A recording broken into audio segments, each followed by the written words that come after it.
اعوذ بالله من الشیطان الرجیم بسم الله الرحمن الرحیم. ګران زده کوونکو، نن غواړم تاسو ته د موازي کرښو میلونه در وپېژنم.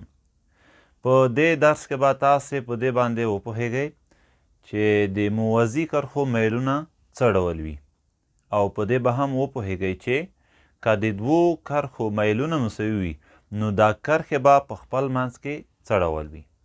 د دې لپاره د ایکس وای په مستوي کې دوه موازي کرښې چې په دلتا یو او دلتا دوه سره نومول شوي دي په پام کې نیسو. کله چې دغه دوه کرښې موږ په خپل منځ کې موازي وګڼو نو دوی د ایکس مثبت جهت سره چې کومې زاویې جوړوي هغه به سره مساوي وي، هغه به خپل منځ کې څه ډول وي؟ مساوي وي، ځکه کرښې موازي دي. نو دغه د ایکس محور د دې موازي کرښو لپاره د یو قاطع خط حیثیت لري. نو کله چې یو خط دوه موازي کرښې قطع کوي نو مساوي زاویې جوړوي ورسره. نو ځکه دلته ویلی شو چې دلتا یو او دلتا دوه کرښې که په خپل منځ کې سره موازي وي نو د الفا یو او الفا دوه زاویې به سره مساوي وي. الفا یو او الفا دوه زاویې به سره مساوي وي. په تیر درس کې مو تاسو ته یادونه کړې وه چې د ایکس مثبت جهت سره چې کرښې کومې زاویې جوړوي د هغې زاویې تانجان ته میل وایي. نو کله چې زاویې مساوي شوې اوس د دې دواړو خواو که چیرې تانجان ونیسو نو بیا هم سره مساوي کیږي. تانجان د الفا یو زاویه مساوي کیږي، تانجان د الفا دوه زاویه. موږ ویلی وو چې د دې زاویې تانجان په خپله میل کیږي. نو د دلتا یو کرښې میل به داسې لیکو چې میل د دلتا یو کرښې مساوي کیږي میل د دلتا دوه کرښې. خلاصه خبره دا شوه چې موازي کرښې د یو قاطع خط سره مساوي زاویې جوړوي. کله چې زاویې مساوي شوې نو د دې زاویو تانجان نیسو. موږ ویلی وو چې د ایکس مثبت جهت سره د رامنځته شویو زاویو تانجان ته میل وایي. نو تانجان د الفا یو په خپله د دلتا یو کرښې میل شو او تانجان د الفا دوه په خپله د دلتا دوه کرښې میل شو. نو په دې اساس ویلی شو چې د موازي کرښو میلونه په خپل منځ کې څه ډول وي؟ مساوي وي. برعکس داسې ویلی شو چې که د دوو کرښو میلونه سره مساوي وي نو دا کرښې به سره موازي وي. په دې برخه کې دغه مثال په پام کې نیسو.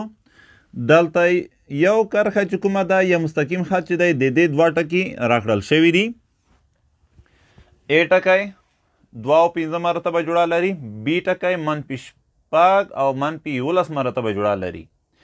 دلته دوه مستقیم خط دوه ټکي چې کوم دي یو سی دی او بل ډي دی. د سی ټکي مرتبه جوړه -4 او -6 او د ډي ټکي مرتبه جوړه 3 او 8 ده. اوس موږ حالت څیړو چې آیا دغه دوه کرښې سره موازي دي او که نه. لومړی به یې میلونه جلا جلا پیدا کړو، بیا به یې وګورو که چیرې میلونه مساوي شول نو ویلی شو چې د دې دوو ټکو څخه چې کومې کرښې رامنځته کیږي هغه به سره موازي وي. که چیرې میلونه مساوي نه شول نو بیا ویلی شو چې دا کرښې چې د دې ټکو په اساس رامنځته کیږي په خپل منځ کې موازي نشي کیدی. نو د دلتا یو کرښې میل لومړی پیدا کوو. میل د دلتا یو کرښې مساوي کیږي ایکس یو وای یو ایکس دوه وای دوه. وای دوه منفي وای یو، وای دوه پر ځای لیکو -11 منفي وای یو. وای یو څو دی؟ 15. ایکس دوه -6 منفي x1 یعنی 2 منفي 11 منفي 15 کیږي منفي 14 جمع شول منفي 6 او منفي 2 چې جمع شي څو به شي منفي 8 مساوي کیږي منفي په منفي کې مثبت 14 چې په 8 ویشو څو کیږي 2 دا د دلته یو کرښې میل شو اوس د دلته 2 کرښې میل پیدا کوو دلته 2 کرښې میل پیدا کوو ښه دلته لیکو x1 y1 دلته لیکو چې x2 y2 y2 منفي y1 8 منفي y1 یعنی منفي 6 x2 منفي x1 x2 څو 3 منفي x1 څو منفي 4 مساوي کیږي منفي په منفي کې مثبت یعنی 8 جمع 6 شول منفي په منفي کې مثبت 3 جمع څو 4 مساوي کیږي 8 جمع 6 څو کیږي 14 تقسیم 3 جمع 4 څو کیږي 14 تقسیم څو کیږي 2 که دلته وګورو میلونه د دواړو کرښو مساوي شول میلونه د دواړو کرښو مساوي شول نو په دې اساس موږ ویلی شو چې د AB او CD کرښې په خپل منځ کې سره موازي دي نو ځکه داسې لیکلی شو چې د AB کرښه موازي ده د CD کرښې سره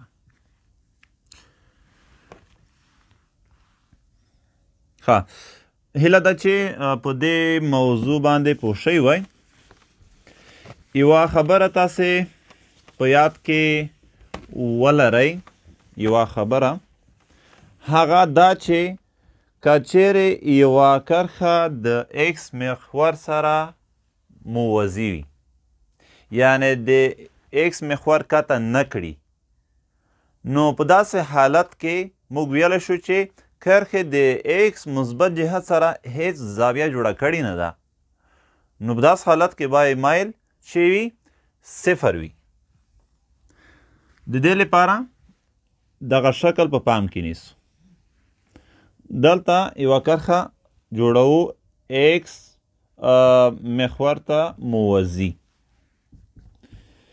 اوس دغه کرښه چې دا د x محور سره هیڅ شریک ټکی نه لري ورسره موازي ده نو کله چې یوه کرښه د x محور سره موازي شي نو په داسې حالت کې که چیرې x1 په نظر کې ونیسو x1 دا ټکی x1 وښیو او دا ټکی بیا x2 وښیو اوس دلته د y محور عدد تغییر نه کوي نو کولی شو ووایو چې a کیږي په x1 کې هم a کیږي د a ټکی او په x2 کې هم a ټکی کیږي یعنی دغه دوه د دې کرښې پر مخ یا د دلته کرښې پر مخ 2 ټکي شول اوس دلته که د x محور فاصله تغییر وکړي خو د ترتیب قیمت د y محور تغییر نه کوي نو د دې قیمتونو په اساس که موږ اوس د دلته کرښې میل لیکو نو داسې به لیکو چې په صورت کې y2 منفي y1 y2 y1 دغه دواړه سره مساوي دي چې هغه څو کیږي a کیږي نو دلته ځکه داسې لیکلی شو د y2 پر ځای به a لیکو منفي y1 پر ځای به هم a لیکو په مخرج کې x2 منفي x1 a منفي a څه کیږي 0 او مخرج کې x2 منفي x1 0 پر هر عدد څه کیږي 0 کیږي نو دلته معلومه شوه چې که یوه کرښه د x محور سره موازي وي نو میل باید څه وي 0 وي ګران زده کوونکو درس دی همدومره بس وي تر بیا الله مو مل شه